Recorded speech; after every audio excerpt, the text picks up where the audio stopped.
David, maybe I could ask you actually to pose and explain the main question that we want to discuss today, because the inspiration for this conversation actually came out of a comment that you made in our correspondence, which is that you would like to discuss this topic with a Jewish scholar, see the interaction between the different perspectives.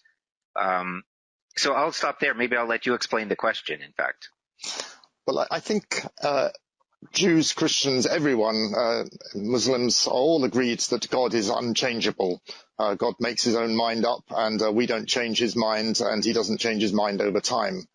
But Christians in particular have problems because we have two testaments. We have the Old Testament and the New Testament, and quite often they're not talking on the same page, quite literally. The day on which God said that we should rest and not work, the Sabbath, is changed to Sunday in Christianity. The way in which... But not in the New Testament. Well, it's almost there in the New Testament. Almost. Yeah. There's certainly no push that it has to be on Saturday, though Christians in Acts do worship on Saturday. You have things with dress codes and marriage laws. We have whether you should have sacrifices or not. All sorts of things change in the New Testament. So it looks as if God is changing his mind. And that made me want to see, is it really that God changed his mind, or have we got things wrong? Or is it that the rules change, but the principles behind the rules haven't changed? Yes.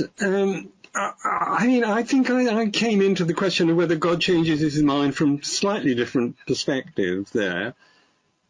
Even reading the Hebrew Scriptures, I'm not going to the New Testament or even to Rabbinic Judaism. God does seem to change his mind quite often. I mean, after all, God chose Saul to be king of Israel, and pretty soon changed his mind on that one. But we could easily read this as God himself not changing, but the situation changing.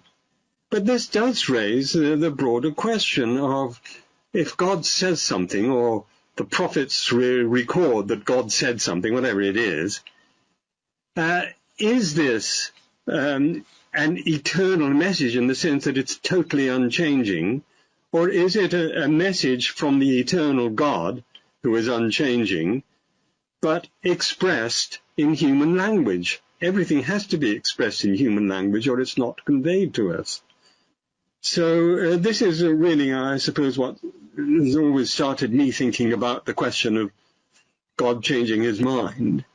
And I do believe that any expression of what God said is necessarily couched, A, in human language, and B, in terms of the particular human group to whom it's addressed. I mean, if I can take a very simple example, simple to the point of almost being silly.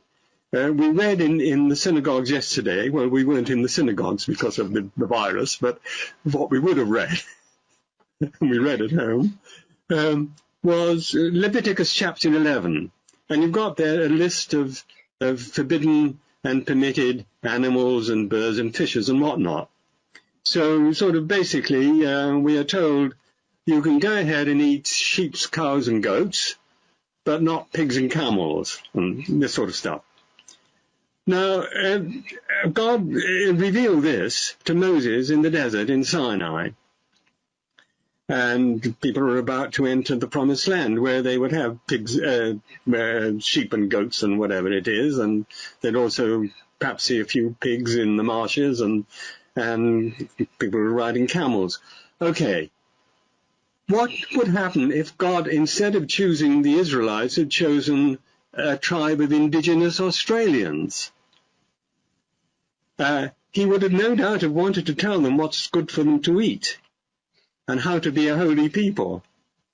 But he couldn't very well have said, eat sheep and cows and goats. And you'd have had to be talking about kangaroos or kiwis or whatever else it is.